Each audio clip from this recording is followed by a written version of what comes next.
हाँ जी, तो कैसे हो आप लोग। मैं आपका नीलेश पिया बहुत बहुत स्वागत करता हूँ इस यूट्यूब चैनल पे।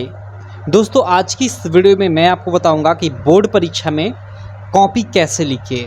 जी हाँ मेरे दोस्त, आप लोग देख सकते हो अभी जो ये स्क्रीन पे देख रहे हो, ये आप लोग का यूपी बोर्ड का जो क्लास 10 का बोर्ड परीक्षा होगा उसका जो कॉपी होगा सेम टू सेम ऐसा ही मिलेगा।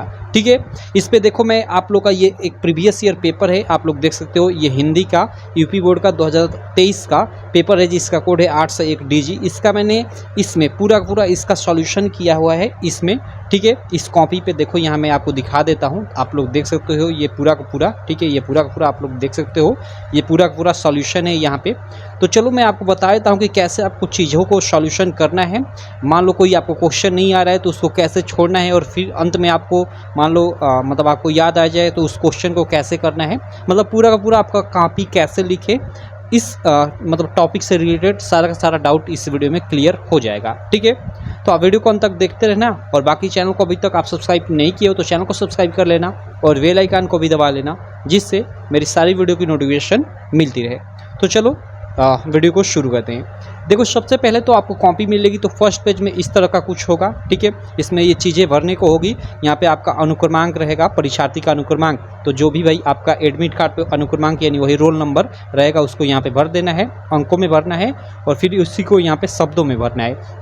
अब शब्दों में देखो, आपका रोल नंबर 10 अंकों का होता है, तो यहाँ इकाई दहाई सैकड़ा हज़ार मतलब यहाँ पढ़ोगे तो इसमें आपका मतलब दिक्कत होगा।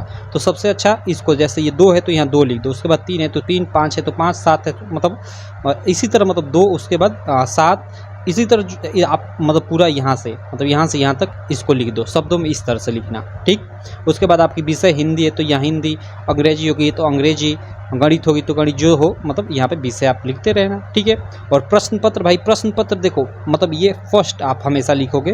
प्रश्न पत्र एक्चुअली पहले क्या था कि जैसे 2-2 पेपर हुआ करते थे, हिंदी के जैसे 2 पेपर हो गए तो उसमें फर्स्ट पेपर सेकेंड पेपर हो जाता है, लेकिन अब मतलब पेपर एक ही होता है तो यहाँ पे फर्स्ट ही दागोगे।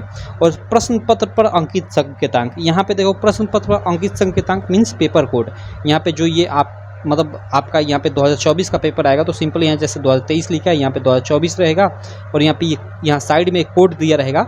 हर एक सब्जेक्ट का अलग अलग होगा, हर एक बच्चे का मतलब एक तरह से अलग अलग हो सकता है क्योंकि 7 सेट होता है। तो 801 DG यहाँ पे है, तो जो भी यहाँ पे दिया रहे उसी को यहाँ पे आपको अच्छे से भर देना है। ठीक है, और उसके बाद यहाँ पे परीक्षा का दिन जो है उसको भर देना है, परीक्षा की तिथि भरना है। ठीक है, यहाँ पे तिथि भर देना। उसके बाद पाली, तो कामा देकर पाली में आप प्रथम पाली भरोगे। ठीक है, प्रथम पाली। क्यों?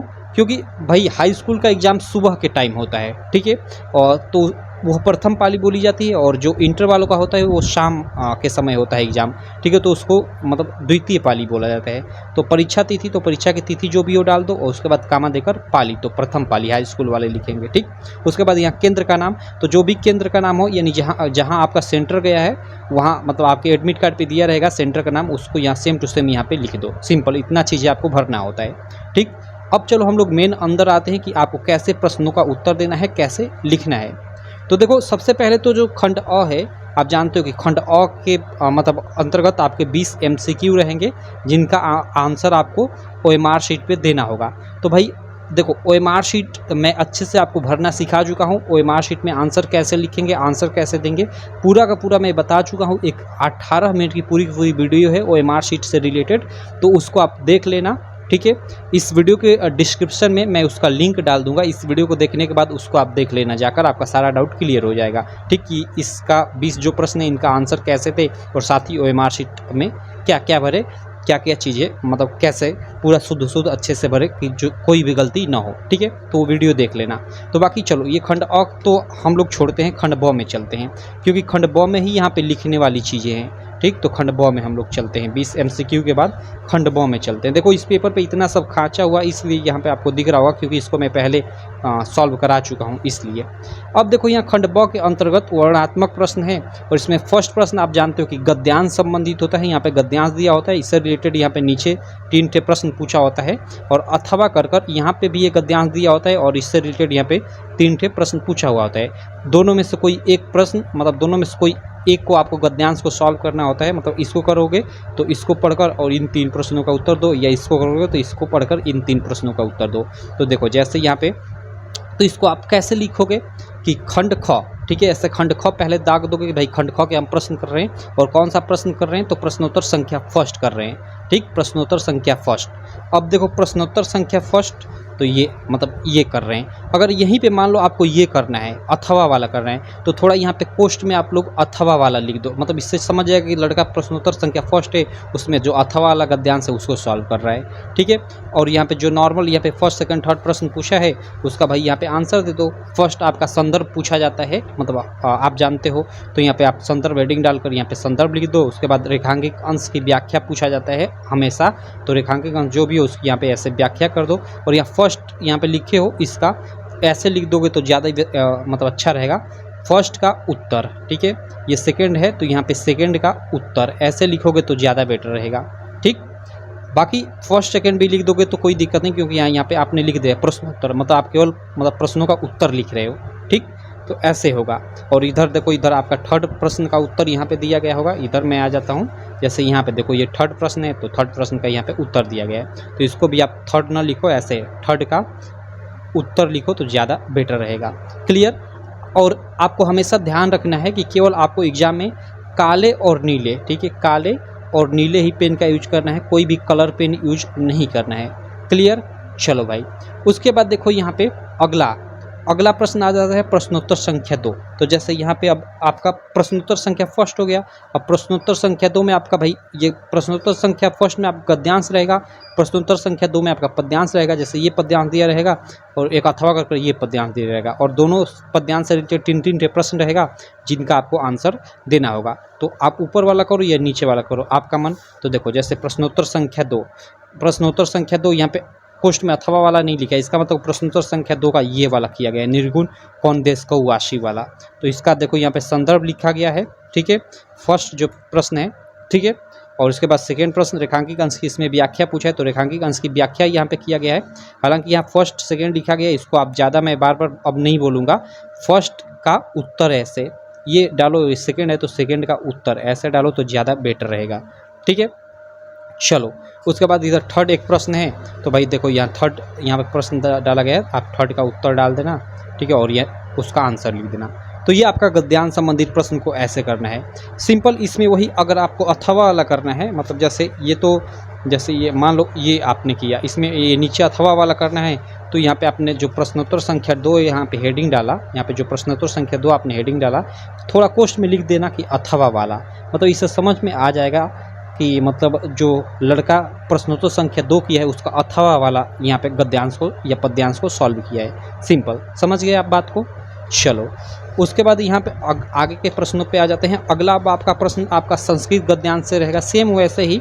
ठीक है, अब बताने की आपको जरूरत नहीं है। देखो प्रश्नोत्तर संख्या 3 में आपका, और इसमें देखो कोष्ठ में लिखा गया है यहाँ पे कि अथवा वाला, मतलब प्रश्नोत्तर संख्या 3 में 2 प्रश्न है, उसमें अथवा वाला प्रश्न को सॉल्व किया गया है। और यहाँ पे देखो संदर्भ और हिंदी अनुवाद। यहाँ पे देखो अगला प्रश्न आपका संस्कृत से होगा, दिए गए संस्कृत गद्यांश का संदर्भ सहित हिंदी में अनुवाद कीजिए। तो यहाँ पे इसका देखो सबसे पहले यहाँ पे इसका यहाँ पे प्रश्नोत्तर संख्या 3 का अच्छा अथवा वाला किया गया, मतलब ये नहीं किया गया, यहाँ अथवा वाला कर यानी इधर है उसको किया गया है, इसको सॉल्व इसका मतलब किया गया है। ठीक है, तो देखो इसका संदर्भ लिख दिया गया है सबसे पहले। ठीक है, और उसके बाद इसका हिंदी अनुवाद कर दिया गया है। सिंपल, तो इस तरह से आपको करना है। क्लियर, आशा करता हूँ आपको समझ में आ गया होगा कि अगर अथवा वाला आप कर रहे हो तो उसको कैसे लिखोगे। उसके बाद देखो सिंपल यहाँ प्रश्नोत्तर संख्या 4 उसको हल किया गया है, उसका संदर्भ लिखा गया है और यहाँ पे ही उसका हिंदी अनुवाद लिखा गया है। ठीक, उसके बाद देखो प्रश्नोत्तर संख्या 6 आ जाता है। तो प्रश्नोत्तर संख्या प्रश्नोत्तर संख्या 4 के बाद सीधे 6 लिख दिया गया है। यहाँ प्रश्नोत्तर संख्या 4 था और उसके बाद यहाँ पे देखो सीधे लिखा गया है प्रश्नोत्तर संख्या 6। इसका मतलब कि प्रश्नोत्तर संख्या जो 5 थी, प्रश्नोत्तर संख्या जो 5 था, अपने पठित खंडकाव्य के आधार पर निम्नलिखित प्रश्नों के में से किसी एक का उत्तर दीजिए, उसको छोड़ दिया गया है। ठीक है, तो कोई दिक्कत नहीं, इसको लास्ट में कर लोगे। अगर आप मान लो नहीं आ रहा है आपको तो छोड़ दो इसको और लास्ट में कर लेना। इसमें हमने लास्ट में इसमें सॉल्व किया हुआ है, अभी दिख जाएगा आपको, तो इसको छोड़ दो। उसके बाद 4 के बाद सीधे प्रश्नोत्तर संख्या मतलब 5 न कर 6 करो। ठीक है, तो प्रश्नोत्तर संख्या 6 उसमें क और ख है, तो प्रश्नोत्तर संख्या 6 का क आप कर रहे हो। जैसे यहाँ पे देखो प्रश्नोत्तर संख्या 6 का क है और ख है, तो प्रश्नोत्तर संख्या 6 के मतलब 6 का पहले क करो, तो आप हेडिंग डालो यहाँ पे कि प्रश्नोत्तर संख्या 6 का क। और इसमें आप देखो क्या लिखना है, जीवन परिचय लिखना है। 3 ठे ऑप्शन दिए, तीनों में से किसी एक का आपको जीवन परिचय लिखना है। तो जो भी लिख रहे हो आप, इन जयशंकर प्रसाद का लिख रहे हो तो ये पहला है तो यहाँ पे फर्स्ट डाल दो, अगर ये दूसरा है तो मतलब सेकंड डाल दो, यहाँ पे फर्स्ट का उत्तर ऐसे लिख दो और जयशंकर प्रसाद का जीवन परिचय हेडिंग डालकर और यहाँ से इनका जीवन परिचय लिखना चालू कर दो, ठीक है। या किसी और का लिख रहे हो, जैसे यहाँ पे आप डॉक्टर राजेंद्र प्रसाद का लिख रहे हो तो ये सेकंड है इसमें, तो आप यहाँ पे सेकंड का उत्तर ऐसे लिख दो और यहाँ पे डाल दो ये राजेंद्र प्रसाद का जीवन परिचय और यहाँ पे उनका जीवन परिचय लिख दो, सिंपल, काम खत्म। इस तरह आपको लिखना है। उसके बाद देखो यहाँ, अब इसके बाद ख की, यहाँ पे देखो यहाँ इतना इनका जीवन परिचय लिखा गया है। अब यहाँ पे प्रश्नोत्तर संख्या 6 के ख की बारी आती है, इसमें आपका कवि का जीवन परिचय होगा। तो देखो इसमें भी 3 ठे आपका ऑप्शन दिया हुआ है, जैसे यहाँ पे प्रश्नोत्तर संख्या 6 का ख और इसमें 3 ठे ऑप्शन दिया हुआ है। तो इसमें मान लो आप महादेवी वर्मा का लिखना चाहते हो तो प्रश्नोत्तर संख्या 6 का ख और यहाँ पे महादेवी वर्मा सेकंड नंबर पे है, तो यहाँ पे देखो थर्ड डाला गया है तो ये गलत है, आपको सेकंड डालना है, सेकंड का उत्तर, या सेकंड भी डाल दोगे तो कोई दिक्कत नहीं है, ठीक है। और यहाँ पे महादेवी वर्मा का जीवन परिचय हेडिंग डालकर इसका आप आंसर, मतलब आंसर कहने का मतलब कि वही जीवन परिचय आप पूरा लिख दो, ठीक है। जो भी प्रश्न बोला है लिख दो। यहाँ पे देखो यहाँ तक आपका पूरा पूरा इनका जीवन परिचय लिखा गया है, सिंपल। अब देखो उसके बाद प्रश्नोत्तर संख्या 7 की बारी आ जाती है। भाई 6 के बाद 7 आएगा, तो अगर आपको 7 सॉल्व करना है तो करो और नहीं छोड़ना है तो छोड़ दो, लास्ट में कर लेना। तो 7वां प्रश्न क्या होता है कि पठित खंड काव्य से कोई एक श्लोक लिखना होता है। तो सिंपल प्रश्नोत्तर संख्या 7 डालकर यहाँ पे कोई भी एक श्लोक लिख दो अपने बुक से, सिंपल, ठीक है। तो इसका आपको, और श्लोक का इसका आपको 2 मार्क मिल जाएगा, क्लियर है। उसके बाद देखो प्रश्नोत्तर संख्या 7 के बाद 8 आएगी। यहाँ पे देखो 8वें प्रश्न में क्या है, अभी देखो प्रश्नोत्तर संख्या 8 में ये थोड़ा इस बार 2024 बोर्ड एग्जाम में ना बदल चुका है। ये प्रश्नोत्तर संख्या जो 7 है, मतलब सॉरी 8 है, इसको प्रश्नोत्तर संख्या 9 कर दिया गया है। प्रश्नोत्तर संख्या 8 के जगह पत्र लेखन ऐड किया गया है, ठीक है, पत्र लेखन। और प्रश्नोत्तर संख्या ये जो 9 है, इसको अब 10 कर दिया गया है। आप बात को समझ रहे हैं ना, यहाँ पे एक प्रश्न एक्स्ट्रा ऐड कर दिया गया है। इसका पहले आपको 2 प्रश्न करने का आपको 4 मार्क मिलता था, यानी 2-2 नंबर, लेकिन अब आपको 1-1 मार्क मिलेगा, यानी 2 नंबर मिलेगा। और ये पहले ओल्ड पैटर्न पे ये 9 नंबर में आया करता था, लेकिन अब 7 नंबर में आएगा। तो यहाँ से 2 नंबर, यहाँ से 2 नंबर निकाल कर, यानी 4 नंबर निकाल कर प्रश्न संख्या 8 बना दिया गया है, पत्र लेखन, ठीक है। तो प्रश्न संख्या आप 8 डालोगे, मतलब जो भी प्रश्न हो और उसका उत्तर लिख दोगे, ठीक है। तो प्रश्न संख्या 8, प्रश्नोत्तर संख्या 8 डालोगे और उसका भाई यहाँ पे आंसर लिख दोगे। जो भी यहाँ पे पूछा हो, अगर पत्र लेखन पूछा हो तो पत्र जो भी टॉपिक दिया हो यहाँ पे लिख दो। जैसे मान लो ये प्रश्नोत्तर संख्या 8 में मैं इसी को मानकर हम लोग सॉल्व करते हैं। तो इसमें निम्नलिखित प्रश्नों में से किन्हीं 2 प्रश्नों का उत्तर संस्कृत में दीजिए। 2 प्रश्नों का उत्तर देना है, लेकिन हमें ऑप्शन में 4 दिया है, लेकिन हमें 2 का ही उत्तर देना है। तो जिसका आपको देना है, मान लो फर्स्ट का देना है तो फर्स्ट का दे दो, थर्ड का देना है तो थर्ड का दे दो। यहाँ पे देखो फर्स्ट का और थर्ड का यहाँ पे दिया हुआ है, तो केवल 2 का करना है। तो यहाँ पे आप फर्स्ट का उत्तर ऐसे डालोगे, ठीक है, तो ज़्यादा बेटर रहेगा। और थर्ड का उत्तर, मतलब लड़के ने प्रश्नोत्तर संख्या 8 के फर्स्ट प्रश्न का उत्तर दिया है और थर्ड प्रश्न का उत्तर दिया और 2 ही प्रश्न को सॉल्व करना है। तो यहाँ से आपको मतलब न्यू पैटर्न के अनुसार 1-1 मार्क मिलेगा, क्लियर, यानी 1-1 2 मार्क। आशा करता हूँ आपको समझ में आ गया होगा। अब देखो यहाँ पे प्रश्नोत्तर संख्या इसके बाद 5 यहाँ पे दिखाई दे रहा है। प्रश्नोत्तर संख्या 5 के मान लो, मतलब हमने पीछे छोड़ रखा था, अब यहाँ पे मान लो आपको करना है, या लास्ट में भी कर सकते हो। तो यहाँ पे देखो, यहाँ पे कर दिया गया है। प्रश्नोत्तर संख्या जो 5 था वो खंडकाव्य से रिलेटेड था। प्रश्नोत्तर संख्या 5 के मान लो आपका जो भी आपके जिले से रिलेटेड खंडकाव्य उसको कर रहे हो, और प्रश्नोत्तर संख्या 5 में बहुत सारा रहता है खंडकाव्य, क ख ग घ इसी तरह कर। तो मान लो ये प्रथम रंगशाल में ये कर्ण खंडकाव्य है, तो मान लो ज के अंतर्गत आ रहा है, तो ज में स्थित है। तो प्रश्नोत्तर संख्या 5 का ज आप ऐसे हेडिंग डाल दो और उसमें भी आपका प्रश्न रहता है। जैसे यहाँ पे देखो है ना, यहाँ पे फर्स्ट सेकंड मतलब 2-2 प्रश्न दिया रहता है, तो दोनों में से कोई एक करना होता है। तो मान लो यहाँ पे जो भी आप कर रहे हो, फर्स्ट सेकंड उसका फर्स्ट कर रहे हो तो फर्स्ट का उत्तर, प्रश्नोत्तर संख्या 5 का ज का फर्स्ट का उत्तर, ठीक है, और जो भी प्रश्न उसका आंसर यहाँ पे आप दे दो। तो ऐसे आपको खंडकाव्य का आंसर देना है, क्लियर है। और अंत में भाई आपका यहाँ पे खंडकाव्य समाप्त करने के बाद यहाँ पे अंत में प्रश्नोत्तर संख्या 9, ये तो ओल्ड पैटर्न के अनुसार है, न्यू पैटर्न के अनुसार ये प्रश्नोत्तर संख्या 10 हो जाएगा।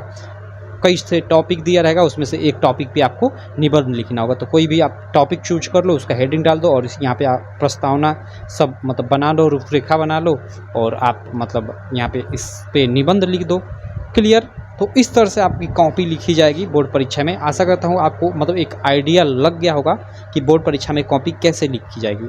बाकी अगर कोई भी मतलब अगर आपको डाउट उत्पन्न हो रहा है, ठीक है, कि कैसे मतलब लिखें, क्या करें, आपको अभी भी समझ नहीं आ रहा है, तो आप कमेंट करना, मैं रिप्लाई 100% आपको करूँगा। ठीक है, तो चलो, आशा करता हूँ ये मेरी छोटी सी वीडियो आपको काफ़ी अच्छी लगी होगी। वीडियो अच्छी लगी तो यार चैनल को सब्सक्राइब कर देना, वीडियो को लाइक कर देना और साथ ही अपने दोस्तों में इस वीडियो को शेयर भी कर देना। मैं मिलता हूँ आपसे नेक्स्ट वीडियो में, तब तक के लिए थैंक यू।